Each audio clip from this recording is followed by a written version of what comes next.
Halo anak-anak, kita berjumpa lagi dalam acara Firman-Mu Pelitaku. Kali ini Bapak akan bercerita tentang suatu peristiwa yang menyedihkan. Peristiwa di mana ada seorang yang baik, bahkan orang yang benar. Orang yang tidak berdosa, tetapi diperlakukan dengan tidak baik. Diperlakukan dengan tidak benar. Tetapi orang itu tidak melawan. Bahkan dia rela diperlakukan seperti itu karena ketaatannya. Bagaimana ya kisahnya? Sebelum kita melanjutkan, mari kita berdoa terlebih dahulu.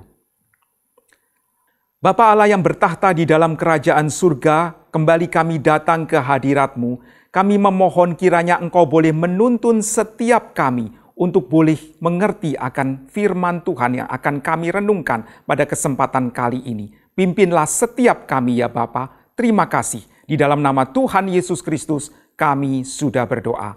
Amin. Anak-anak, kisah yang akan Bapak ceritakan ini diambil dari Markus pasal 14. Dari ayat yang ke-32 sampai dengan ayat yang ke-42.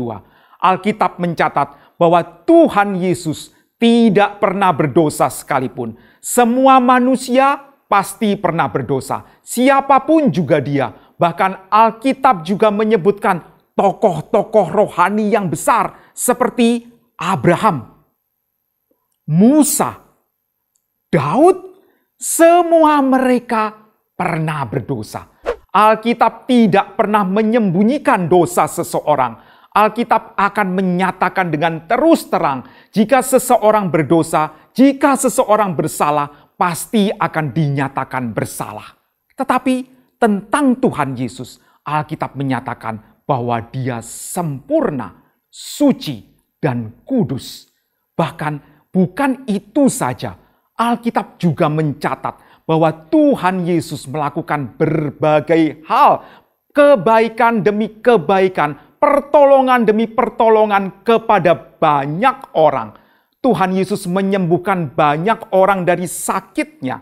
Pernah suatu kali ada seorang yang sakit kusta, di mana tidak ada orang yang mau mendekat kepada orang yang sakit kusta tersebut. Orang-orang tidak mau mendekat kepada orang tersebut. Tetapi Tuhan Yesus bukan saja mau mendekat. Bahkan Tuhan Yesus menyentuh orang sakit kusta itu dan menyembuhkannya. Meskipun Tuhan Yesus tidak berdosa dan Tuhan Yesus melakukan berbagai macam perbuatan baik. Tetapi ada orang-orang yang iri kepada Tuhan Yesus. Alkitab menyebutkan orang-orang dari golongan ahli Taurat, imam-imam kepala, tua-tua Yahudi. Mereka adalah orang-orang yang tidak suka akan kehadiran Tuhan Yesus. Orang-orang ini tidak suka karena Tuhan Yesus menunjukkan bahwa mereka adalah orang berdosa. Dan mereka harus bertobat dari dosa-dosanya. Orang-orang ini adalah orang-orang yang munafik. Apa maksudnya munafik? Maksudnya adalah dari luar tampak baik. Dari luar tampak rohani, dari luar mengenakan jubah bagus dan sebagainya. Padahal hatinya penuh dengan tipu muslihat. Tuhan Yesus menegur dosa mereka itu. Mereka tidak suka ketika diingatkan akan dosa-dosa mereka. Mereka juga iri kepada Tuhan Yesus karena Tuhan Yesus semakin terkenal. Bahkan lebih terkenal daripada tua-tua Yahudi tersebut. Orang-orang ini bahkan mereka berencana untuk membunuh Tuhan Yesus. Anak-anak sekalian, orang-orang ini adalah orang-orang yang jahat. Mereka ingin membunuh Tuhan Yesus. Tetapi mereka bingung bagaimana caranya untuk menangkap Tuhan Yesus. Mereka tidak mungkin menangkapnya di siang hari, di depan banyak orang. Karena pasti orang-orang tersebut akan membela Tuhan Yesus dan akan timbul keributan. Ketika para tua-tua itu sedang bingung bagaimana cara menangkap Tuhan Yesus, salah seorang murid Tuhan Yesus yang bernama Yudas berkhianat kepada Tuhan Yesus dan datang kepada tua-tua ini. Yudas dengan sembunyi-sembunyi datang kepada para tua-tua. Yudas menawarkan diri untuk dapat membantu mereka menangkap Tuhan Yesus. Tuhan Yesus tahu akan rencana jahat Yudas ini. Tuhan Yesus tahu akan rencana jahat dari tua-tua Yahudi ini. Tetapi Tuhan Yesus tidak menghindar. Tuhan Yesus memilih untuk tetap tinggal di Yerusalem. Itu berarti Tuhan Yesus memang mau menjalani penderitaan tersebut. Bahkan Tuhan Yesus tetap pergi ke Taman Getsemani, di mana dia biasa berdoa bersama dengan murid-muridnya. Itu artinya Yudas juga tahu tempat itu. Tuhan Yesus sama sekali tidak menghindar. Bahkan dapat dikatakan bahwa Tuhan Yesus memang mau menjalani semua penderitaan tersebut. Ketika Tuhan Yesus sampai di Taman Getsemani, dia mengajak 3 orang muridnya, yaitu Petrus, Yohanes, dan Yakobus untuk menemani Tuhan Yesus masuk lebih dalam ke dalam Taman Getsemani. Di dalam taman itu Tuhan Yesus berdoa. Tuhan Yesus memohon kepada Bapa, sekiranya mungkin cawan ini lalu daripadaku. Tetapi Tuhan Yesus juga melanjutkan, bukan apa yang aku kehendaki, melainkan apa yang engkau kehendaki. Meskipun cawan penderitaan yang harus ditanggung itu adalah cawan yang begitu mengerikan, tetapi Tuhan Yesus tetap mau taat dengan sungguh-sungguh untuk melakukan kehendak Bapa. Tuhan Yesus tetap taat untuk mau naik ke atas kayu salib untuk menebus dosa kita manusia. Setelah Tuhan Yesus berdoa, muncullah Yudas bersama dengan segerombolan orang yang membawa pedang dan pentung. Mereka adalah orang-orang yang disuruh oleh imam-imam kepala, oleh ahli-ahli Taurat, dan tua-tua untuk menangkap Tuhan Yesus. Apakah Yudas hebat karena bisa menemukan Tuhan Yesus di Taman Getsemani? Sama sekali tidak. Yudas tahu Tuhan Yesus ada di Taman Getsemani karena memang Tuhan Yesus sering berada di sana.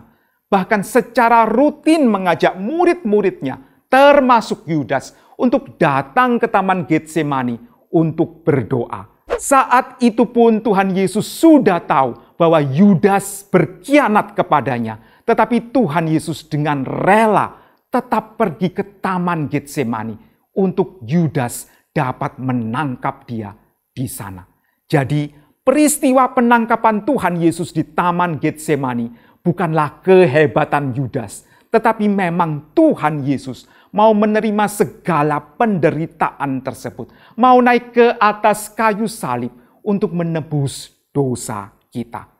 Pada saat segerombolan orang yang membawa pedang dan pentung itu datang untuk menangkap Tuhan Yesus, maka seorang murid dari Tuhan Yesus mengambil pedangnya dan menyabet telinga dari seorang yang akan menangkap Tuhan Yesus tersebut. Telinga itu putus, tetapi Tuhan Yesus memarahi muridnya itu. Dia menyuruh untuk muridnya itu memasukkan pedangnya. Dan Tuhan Yesus menyembuhkan telinga orang yang putus itu. Tuhan Yesus mengambil telinga yang putus itu dan kembali menempelkannya hingga sembuh total. Tuhan Yesus tidak melawan ketika akan ditangkap. Bahkan lebih lagi, dia tetap melakukan kebaikan demi kebaikan, bahkan kepada orang yang mau menangkapnya. Di dalam kondisi apapun juga, Tuhan Yesus tetap mau taat. Anak-anak, Tuhan Yesus adalah Allah, pencipta langit dan bumi. Dia mau datang ke dunia menjadi seorang manusia untuk dapat menebus dosa kita, dosa setiap manusia yang percaya kepadanya. Tuhan Yesus adalah Allah, mau menjadi manusia seutuhnya. Dia adalah Allah seutuhnya dan sekaligus adalah manusia seutuhnya. Karena Tuhan Yesus adalah manusia seutuhnya, maka dia juga merasakan kesulitan, kegentaran dalam menghadapi keterpisahan dengan Bapa.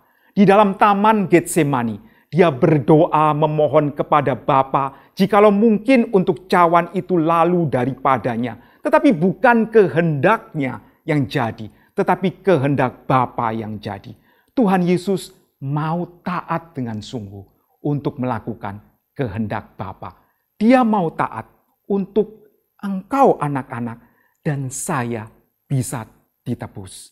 Dan kita sekalian bisa terbebas dari kuasa dosa, terbebas dari kuasa maut.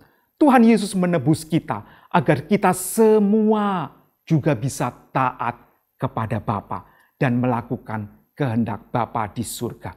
Tuhan Yesus menebus kita agar kita yang tadinya adalah orang yang memberontak, orang yang tidak mau taat kepada Bapa, dapat hidup berdamai dan taat kepada Bapa di surga.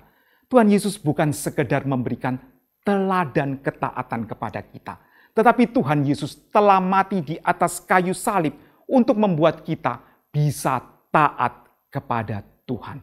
Anak-anak, mungkin sering kita merasa bahwa taat kepada Tuhan itu bukan sesuatu yang mudah. Anak-anak mungkin pernah merasakan bahwa lebih mudah untuk bermalas-malasan dibanding untuk beribadah di gereja.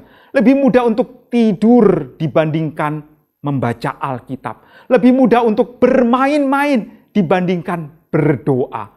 Itu semua membuktikan bahwa kita adalah manusia berdosa yang lebih mudah untuk mengikuti keberdosaan kita dibandingkan taat kepada Allah. Tetapi jika kita beriman kepada Tuhan Yesus, maka kita juga harus taat sama seperti Tuhan Yesus taat. Jika kita beriman kepada Tuhan Yesus, berarti kita juga dapat memohon kepadanya untuk dapat diberikan kekuatan untuk dapat taat dan melakukan apa yang Tuhan inginkan untuk kita kerjakan. Anak-anak, hari ini kita belajar betapa besarnya kasih Allah kepada kita.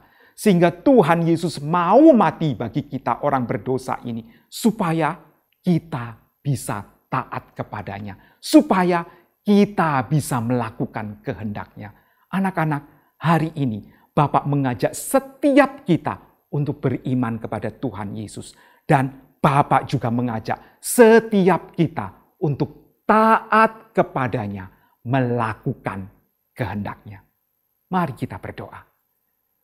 Bapa Allah yang bertahta di dalam kerajaan surga, kami sungguh bersyukur untuk firman Tuhan yang boleh kami dengarkan.